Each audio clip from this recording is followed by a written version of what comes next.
या बातमीचे प्रायोजक आहे झमझम पार्क। सोलापुरात झमझम पार्क आपल्यासाठी घेऊन आले आहे अत्यंत कमी दरात ओपन प्लॉटची सुविधा, तेही महानगरपालिकेच्या हद्दीतील नई जिंदगी परिसरात।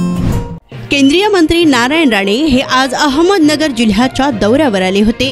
यावेळी त्यांना सकल मराठा समाजाकडून काळे झेंडे दाखवण्यात आलेले असून दरम्यान याबाबत राणे यांना माध्यमांनी विचारलं असता मला काही काळे झेंडे दाखवलेले नाही, त्यांनी माझ्या समोर यावं, मी कुठे पाहिलेलं नाही, मला समोर येऊन दाखवा ना, त्यांची हिंमत नाही तेवढी, अशा शब्दात केंद्रीय मंत्री नारायण राणे यांनी संताप व्यक्त केला।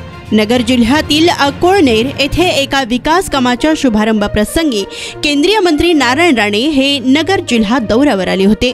यावेळी नगर शहरातील दिल्ली गेट परिसरात पोलीस परेड ग्राउंड समोर मंत्री राणे यांना काळे झेंडे दाखवण्याचा प्रयत्न केला, मात्र यावेळी पोलिसांनी तातडीने हस्तक्षेप करून आंदोलनकर्त्यांना ताब्यात घेतला। दरम्यान मंत्री नारायण राणे यांचा ताफा हा नगर पुणे रोडच्या दिशेने जात असताना शिल्पा गार्डन या परिसरात पुन्हा एकदा त्यांना आंदोलकांकडून काळे झेंडे दाखवण्यात आले। कोणाला मला नाही दाखवले, कोण समोर या म्हणा ना, कोण दिसला नाही आणि तुम्ही लगेच टीव्हीवर फ्लश करता, हे चुकीचं होतं। मला समोर या ना, दाखवा ना, मला बघू तरी काळा रंग कसा तो, एवढी हिंमत नाही हो यायची। तुम्हाला विकास हा विषय नाही, काय क्लस्टरचा परिणाम होणार त्याचं नाही, तुम्हाला काळे झेंडे।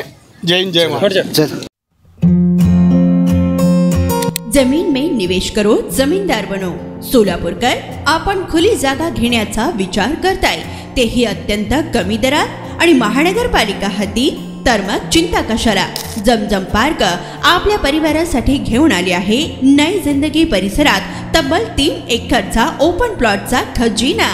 प्रशस्त रस्ते, अंतर्गत ड्रेनेज लाईन, स्ट्रीट लाईट, शाळा कॉलेजेस हे जवळ, 24 तास रहदारीचा परिसर, तसेच 80 फूट व 200 फूट रोड लगत विमानतळ जवळच असणारा हा भव्य प्रकल्प। आता मी नावाचा मालक नाही तर जमिनीचा मालकही होणार, तेही झमझम पार्क सोबत। बुकिंग सुरू।